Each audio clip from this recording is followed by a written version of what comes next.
Buenas. Bueno, llegamos al programa 18 de Camino al Mundial.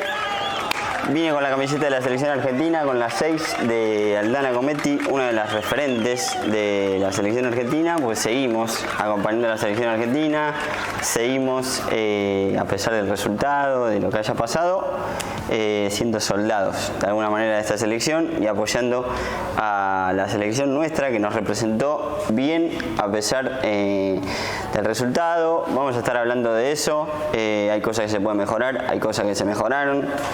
Hay un montón de análisis para hacer.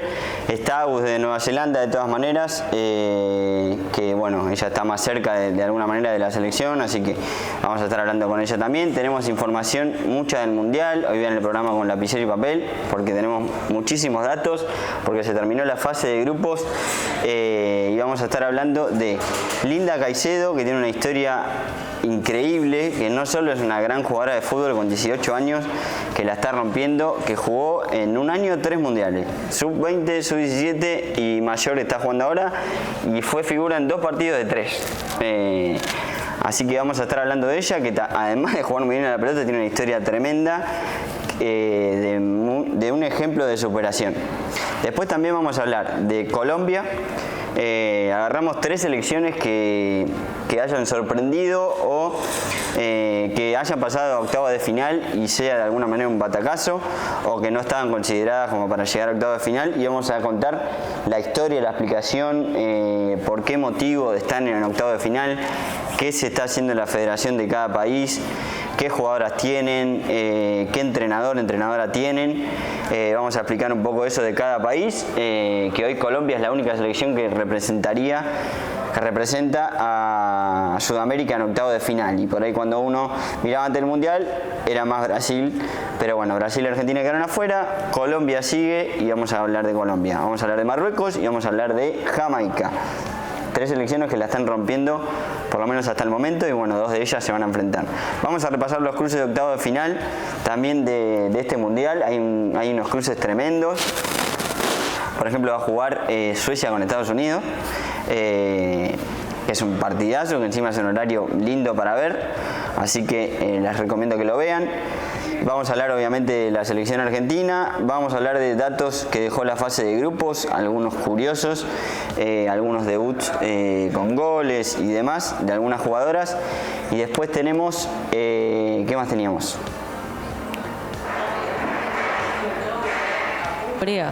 Japón-Noruega. Hay algunos cruces muy buenos. ¿Somos todos cafeteros? Somos todos, a partir de ahora no, seguimos siendo Argentina, somos soldados de la selección argentina, pero bueno, de los equipos que quedan somos un poquito cafeteros, porque hay que representar a Sudamérica. Y bueno, vamos a hablar un poquito primero del mercado de pases del fútbol local, que esto sigue obviamente, y bueno, para los que no les gustó la actuación de la selección o tienen algo para reclamar, digamos, es importante que se siga haciendo el foco en el torneo local, para que empiece a mejorar el nivel del torneo local y empiece a tener otro resultado, digamos, la selección argentina, si es lo que a muchos les preocupa, sobre todo en redes sociales, y sobre todo recibieron las jugadoras. Igual creo que... ¿qué pasó? ¿Estamos mal? ¿Estamos bien? ¿Hay algún ruido? Sí. Bueno, vamos a hablar entonces del mercado de pases. Hay 2 incorporaciones de Lanús. Una de ellas es Valentina Rando. La semana pasada dijimos que había rescindido contrato con Gimnasia. Va a jugar en Lanús. Mediocampista. Llega como refuerzo del Granate, que está último hasta el momento. Recordemos que es una tabla anual para definir los 4 equipos que se van al descenso. Uno de los candidatos, lamentablemente, es Lanús. Que está en la última posición y ya incorporó 2 jugadoras. No puede incorporar más, son 2 hasta el momento los que se pueden en este mercado de pases. Una de ellas es Valentina Rando, ex jugadora de Gimnasia y de Guayurquiza, y la otra es defensora, que jugaba en Independiente, jugó en Huracán también, cordobesa. Va a tener su tercer equipo en AFA, que es Lanús. 2 muy buenos refuerzos, por lo menos para mí, para reforzar al Granate en la segunda mitad del torneo, que va a tener que sumar un montón de puntos, la verdad, para salvarse del descenso. Hoy están complicados, está en la última posición de la tabla, mismos puntos que Defensores de Belgrano. cambio de entrenador en el medio del torneo, así que nada, va a tener que trabajar mucho, sobre todo esta pretemporada, para obtener los resultados en la segunda mitad del año. Después, otro de las novedades de esta semana fue cambios de cuerpo técnico. Se fue en San Lorenzo Nicolás Basualdo, dejó de ser el entrenador campeón con San Lorenzo de Almagro. Había conseguido el último título de San Lorenzo contra Boca, aquella final que se jugó en el estadio de Morón. Que ganó San Lorenzo contra Boca. En su primer torneo ya había sido campeón. Bueno, se va Nicolás Basualdo, no va a seguir. Jugaron la Copa Libertadores, no le fue bien, la verdad, perdieron en fase de grupos. Pero sí, era de la mano de él de alguna manera. También dirigía futsal. Y bueno, deja de ser el técnico de San Lorenzo. Aún no hay confirmación sobre quién podría llegar a reemplazarlo. Sí hay confirmación en cuanto a Estudiantes, porque Matías Giugno dejó de ser el técnico de Estudiantes de La Plata, ex director técnico de San Lorenzo, justamente. ¿Qué pasó? Sí. Y lo reemplaza Roxana Vallejos. Roxana Vallejos salió mal de Rosario Central, salió con muchos reclamos de las jugadoras, no en cuestión de orden táctico, futbolístico o eso, sino en temas de trato. Se fueron alrededor de 20 jugadoras de Rosario Central en ese momento, que era el club que ella dirigía, por ella, digamos, denunciando de alguna manera el trato de ella.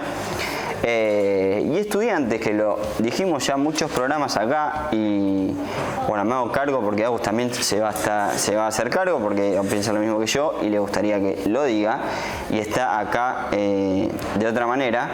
Ya hablamos muchas veces de Estudiantes, de la inversión que depositan en el fútbol femenino y el apoyo que le da a las jugadoras, y es prácticamente nulo. Entonces, recibir esta noticia de Estudiantes no es una buena noticia para el torneo local, no es una buena noticia para el fútbol femenino, porque avala lamentablemente un poco lo que decimos, de lo que dijimos durante estos 18 programas en Camino al Mundial, que es la falta de interés, de alguna manera se puede decir, no sé bien cuál es la palabra exacta, pero es bastante evidente lo que está pasando en Estudiantes, así que esperemos que haya algún tipo de reflexión o algo, porque seguramente se van a ir jugadoras de Estudiantes ahora por esto. Nada, no puede, o sea, se fue mal de un club que en realidad no se había ido del Central en el momento que se fueron las jugadoras. De hecho, las jugadoras fueron quien se tuvieron que ir, y ahora llega a otro club y es como que no se escucha a las jugadoras, y es lo que tienen que empezar a pasar. Hubo una conferencia, sí, quiere hablarlo. Lucila sí, que de Argiles. hecho, perdón, ahora sí estamos al aire. Que sí. Nada, que es algo que hasta ahora vamos a hablar de la selección y de Argentina, pero es algo que incluso lo dijeron en zona mixta varias veces las jugadoras, eso, pidiendo que se invierta más en la liga, no solo las de la selección argentina, la propia Vanini, sino otras selecciones que están con el mismo reclamo de escuchen a las jugadoras, inviertan en la liga. En definitiva, y el otro día, bueno, lo dijo, creo que fue Vanini, de la importancia de las formativas. Bueno. Sí, hay muchas explicaciones. Estudiantes de La Plata, preguntan acá en el chat. Lauti Wi, Estudiantes de La Plata, es el club que la incorporó. Ella ya tenía pasado en Estudiantes de La Plata igual, pero bueno, va a volver. Y es uno de los clubes que menos se escucha a las jugadoras. Hablaron algunas jugadoras de la selección argentina en zona mixta y dijeron un poco esto, que hay que cambiar un par de cosas en el torneo local. Algunas más autocríticas, algunas no. Tampoco creo que hay para hacer mucho reproche igual con lo que fue la actuación de la selección argentina. Lo vamos a hablar en un rato. Pero bueno, algunas hablaron del nivel de torneo local que tiene que mejorar, y lo dijo Germán Portanova, sobre todo en conferencia, que es quien más analiza el pasado, el presente y el futuro, la verdad, de Argentina y de la selección argentina. Te puede gustar o no los cambios que hace, si los hace tarde o no, pero es quien más analiza o busca algún tipo de solución sobre lo que pasa y lo que puede llegar a pasar a futuro también. Y dijo que el nivel del torneo local debe mejorar, que mejoró, pero que todavía por ahí no está a la altura de lo que él está viendo mundialmente. una de las cosas es esta: si hay un club que ni siquiera escucha a las jugadoras, que va a jugar en una cancha que no es correspondiente, que va a tener una entrenadora que no representa a las jugadoras, va a ser un poco más difícil. Pero bueno, hay que decirlo y esperemos que cambie.